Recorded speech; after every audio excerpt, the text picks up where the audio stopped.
Hi everyone, some gamer dude here. I think we all have a personal, idealised vision of the games we play. Something that may not exist in reality, but is the potential we think these games can live up to. Usually, these idealised visions would require significant changes to the way things are done. A different approach and different focus. That train of thought. Today, I want to talk about what I envision as an idealised force of will. Just a disclaimer before we begin. The aim of this video is to stay true to the spirit of force of will, not morph it into something else entirely. If there is something you feel should be addressed and I'm not touching on it, it's because I deem that to be meddling with force of will's identity as a game to the point of it no longer resembling itself. With that said, let's begin. I think the most obvious thing to start with is rebalancing the game. I really like how ruler and mechanic centric the Alice Origins cluster is. I find it to feel far more satisfying than prior clusters, especially earlier clusters like Grim and Alice. But the game's power levels are way too high. Cards today are too mechanically complex, do too much, and are too statistically strong. Let's address all of this. Statistical power levels gradually go down to where they were in Grim Cluster. I think Valhalla 1 might be expecting too much, but if we can get things down to about 3-3 for 1 and 5-5 for 2, I think that's a good and achievable place to be. Of course there are exceptions with dual colour cards and things with downsides that can reach higher stats. That is a given, but not the norm. This is still a stronger stat line than Valhalla 1's Magic times 200 stats, but I think the game having its own speed is fine. I just want to rein it in. Especially now we might be looking at a new normal of 700 for 2.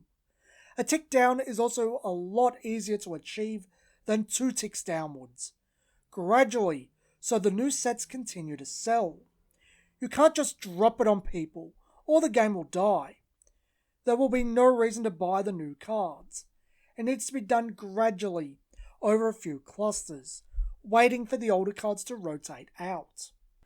Effects are much harder to bring down without causing the game to collapse or have a bad year in terms of sales. Complexity is easy enough. Just stop the massively modular cards. Most of the modes are rarely used anyway. But I think there is a way. It's horribly difficult to pull off, but I do see it. Make the cards with both their own cluster and the cluster prior in mind. Cards that are made much more powerful with the cards from the prior cluster, but are tame within their own. Then the next cluster, bring the effects down across the board. That way, when rotation hits, the power levels will gradually go down. This is hard to pull off, and I fully accept this, but I'd argue they've already done it. Sigurd is currently very strong in New Frontiers due to a new Valhalla card, Sacrificial Altar. None of the cards in his own cluster that he can target have quite the same impact. They're fairly tame all things considered. I don't really think the Road to the Undead Lord is quite as strong as people are making out, though I do feel Addition and Regalia Destruction aren't common enough in Forceville as a general rule. But I digress. As soon as New Valhalla rotates out, Sigurd is still a fine card, just not as good. His power level goes down a lot, and I'd argue he becomes a fairer card due to the wind-up he needs and limited targets. I think the best way to get effect power levels down without killing the game is to make a cluster full of Sigurds. Cards very powerful with the prior cluster, fair in their own. Then make the successive cluster with the new fair power level. This needs 2 years of planning, and unforeseen combinations may screw it up, but those can be addressed. I'm not even arguing cards have to be weak, just not doing several things at once. Sticking with the Rezard theme, I'll use Mikage Rhea as an example. She's a quick cast flying, 400/400, Darkness Vampire Resonator for black. She gives vampires drain. When she enters, she sets up your discard pile for resurrections. and when she is banished due to the effect or cost of your mage art, she returns to your hand. Why though? Why is she literally 3 cards jammed into one? Drain for vampires could be its own card. I get the other 2 effects, since they interact with a part of true power. I get quick cast for the end of friendship, part of the same package as a part of true power. I just think that this should have been 2 cards, one setup, one banish effect with quick cast. Hence why I said Raya feels like 3 cards jammed into one. Separating this card into 3 would slow the deck down and force other cards out of the deck. It would depower it. While we're on effects, I want to discuss keywords. Barrier needs to be used far less liberally. Hexproof is a largely hated mechanic in Magic, as it's annoying to deal with. I'd argue it's worse in Force of Will, because Force of Will's colour pie is very ill-defined, and it's put on much stronger cards than Magic. This has become such an issue. The cards that forced your opponent to banish their resonators had to become a normal pack-in to deal with Barrier. As things come down, Barrier needs to become a scarcer keyword and used on less powerful cards. Reminder text needs to become a thing for simpler cards. I do applaud I Spy for having the effect glossary in the manual, but Force of Will has used reminder text so sparingly, I had completely forgotten that it had ever been done. I checked original Valhalla and the simpler cards of New Valhalla. No. Until I was gathering images for this video and noticed Gita Rai, the Golden Dragon, had reminder text for swiftness, as I said, I was thinking it had never been done. Some of Force of Will's effects are straightforward and can be deduced from the name itself, like Quick Cast. Some are taken from other games verbatim, like First Strike. Some are renamed effects from other games, like Drain being Lifelink. Then you have something like Pierce, which is verbatim Trample. It has to be blocked. But the word invokes Yu-Gi-Oh's piercing damage. I'm not saying reminder text has to be on every card, but if you make a card with First Strike and Swiftness, and that's the whole card, use reminder text. Something I'm doing in my own work is that normal cards have reminder text, full art cards lack it. If I Spy's new template wasn't so horribly lazy, I'd recommend doing that. Effects like Rain and Limit Break should not be presented like a keyword. They're not. One is a state of play, while the other is something more akin to an emblem in Magic. Presenting them like a keyword, especially with no reminder text, just makes the card confusing until the context is deciphered from the entire set. They need to be altered to look different from a keyword. My final point on keywords is something I felt needed to be done for a very long time. Adjusting Remnant to account for the fact it's a +1. Just increase the cost a little if you cast it from the graveyard, either will or making it like Magic's recent keyword Jumpstart, asking the player to discard a card from their hand. Something so it's not just a card that you can use twice. I don't believe this is a massive problem, but it's something I'd address for the sake of fairness. I would also make alterations to the card types. I think they had a lot of this right the first time, back in Valhalla. Additions need this the most, since they are an absolute confusing mess as they are right now. I would return to Addition Field, Addition Resonator, Addition J Resonator, and Addition J Ruler. This removes a lot of the nonsense with cards like Necromancy of the Undead Lord, which returned with 7 lines of text to retain its original functionality. The original had 4, which would likely increase to 5 with the new syntax, but go back down to 4 with the current text size and font. Even at 5, it would lose 2 unnecessary lines of text. Addition J Ruler is by far the most underused card type in the game, only having 1 card in Valhalla's first set. For the life of me, I don't understand why. It fills the exact same niche as Regalia, predates it, and has built-in answers due to being an addition. You don't need to make more hate. Even if you made it Regalia, as a trait. It feels like common sense to me to go down this path. I think Regalia and Regalia type cards should exist in the game. Equipping J-Rulers and them having personalised weapons does make sense within flavour, even if the Regalia themselves don't fit in the story at the time. Returning to Edition J-Ruler keeps that design choice alive, something I feel is important. Part of me feels like the Magic Stone deck should be restricted in some fashion to prevent it from allowing the player too many colours. It's too easy to run 3+ colours without any actual blow to consistency. This isn't actually how the game was originally designed. Jeff Finnegan has said in my comments that Valhalla 1 was designed by a different person to the rest of the game. I have since asked him and was correct in my assumption. It was Ag. If you look it up, Valhalla as a cluster has no special or true magic stones. There is also the issue that basic magic stones are effectively rendered filler, because there is no reason to run them over special magic stones. Split Heaven and Earth is about the only time I can think of that special stone hate has even been a thing, and even then, special was still just better. The options they give just surpasses the threat of burn.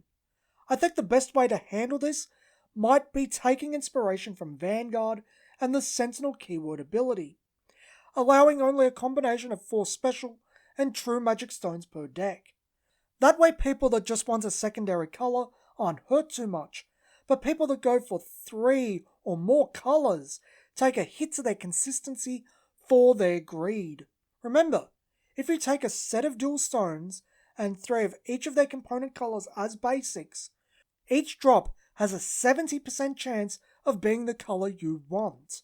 Sticking to the theme of basic stones, I think it being an actual theme, basic stones matter, is a great way to promote basic stones and a surprisingly unused design space.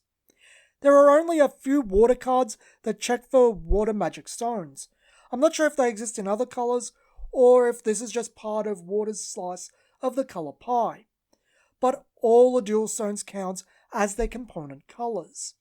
Nothing specifically calls out basics. It would be a good design space to reward players for running mono or near monocolour decks, something that doesn't run special magic stones. This is admittedly reflective of my own design ideology. I like rewarding players with raw power for giving up versatility, but it fits into Force of Will rather well. They have these cards that are completely unused and a perfectly organic way to use them. It also allows them to make big, flashy cards, the types of cards they like to make to sell sets, but have an actual restriction on them. I want to keep to the point of things that haven't been done that I would explore. I really like Ataractia's Memoria. It does something I felt was missing from Force of Will. It addresses the ruler's attributes. This is a design complaint I've had with the game for a very long time, since the original Alice cluster. Ruler colour simply doesn't matter. Until Ataractia's Memoria, rulers could all be void and nothing of real importance would change. Nothing uses it. This is a design space that also needs to be explored.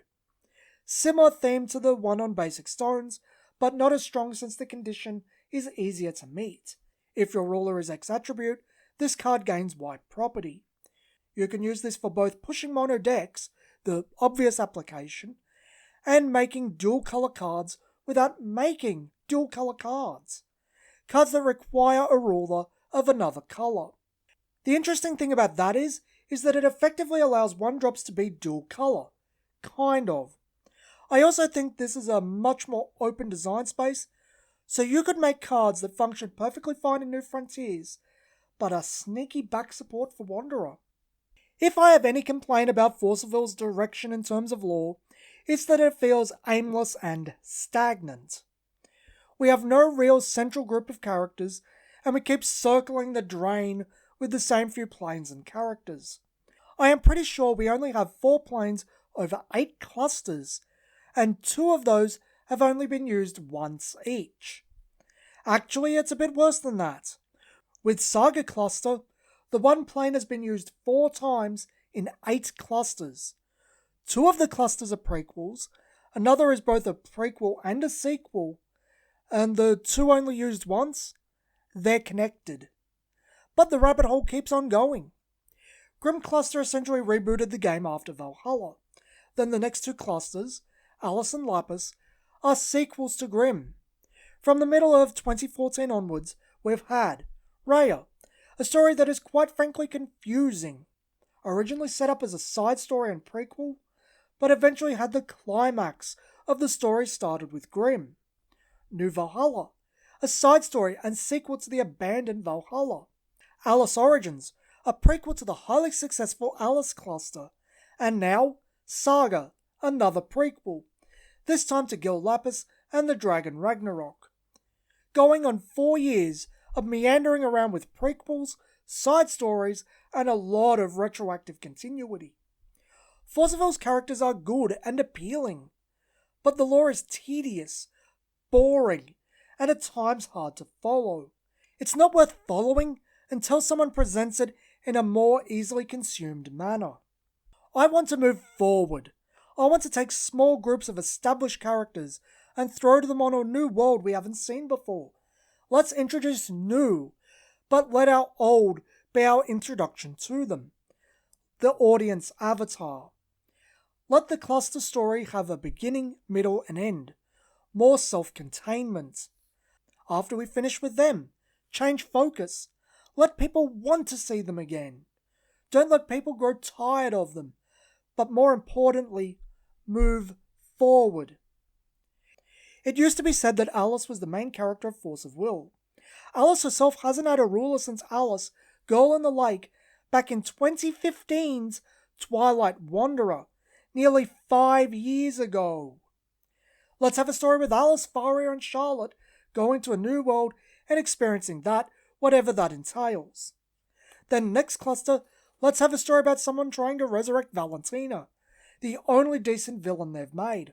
Bring her back. Include Shion in that story, since she's directly connected to Val and was her last body. Do something with Christy going to a gothic horror world and having the time of her life role-playing Simon Belmont. I think there is a ton of opportunity to take these characters they already have and play with them. Have fun with them. Tell one-shot stories. You don't have to do this multi-year thing. It just has to be engaging. Lastly, the frame has to go back. The current frame is lazy. You can literally see the Photoshop layers, and it feels generic. It could be any game. I still have a great deal of fondness for the original frame. I think it has an air of dignity about it that the later frames don't. But I think the Lapis one has the most personality. Even if people have gotten over the frame Alice Origins 4 introduced, I still think we need to go back. It was a good frame, and there was no need to change. As I said at the beginning, this is my idealized Force of Will. Chances are you disagree with some, most, maybe all of this video. We all have our own different views, likes and dislikes. We all have our own things that we focus on, and for me, that's fairness. Tell me your opinions in the comments down below. I'm curious to hear what other people think. This has been Some Gamer Dude, and thanks for watching.